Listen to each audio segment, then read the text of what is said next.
नमस्कार, आपण पाहत आहात ठळक घडामोड क्राईम न्यूज, निर्भीड पत्रकारिता, आवाज सत्याचा। पंढरपूरला निघालेल्या अल्पवयीन मुलीवर अत्याचार करत वारकऱ्यांनाही अडवून गळ्याला कोयता लावून लुटले।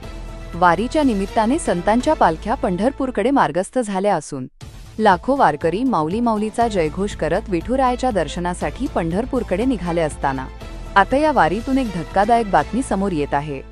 पंढरपूरकडे जाणाऱ्या वारकऱ्यांना अडवून लुटल्याची संतापजनक घटना समोर आली आहे।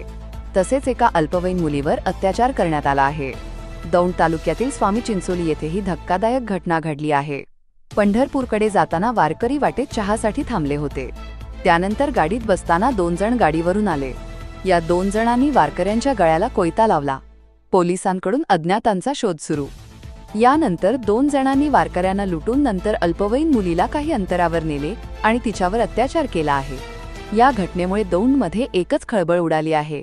या प्रकरणी दौंड पोलीस ठाण्यात गुन्हा दाखल करण्यात आला असून पोलीस अज्ञातांचा शोध घेत असून या आरोपींना जेरबंद करण्याचे मोठे आव्हान पोलिसांच्या समोर आहे। प्रतिनिधी तुषार लवे सोबत ठळक घडामोड दौंड। दौंड पोलीस स्टेशनच्या हद्दीमध्ये 4:15 वाजताच्या सुमारास पुणे सोलापूर हायवेवर स्वामी चिंचोली या गावाच्या पुढे 200-300 मीटर अंतरावर एक प्रवासी वाहन पुणेहून सोलापूरला जात असताना त्या ठिकाणी एका चहाच्या टपरीवर चहा घेण्यासाठी पिण्यासाठी थांबलेले होते।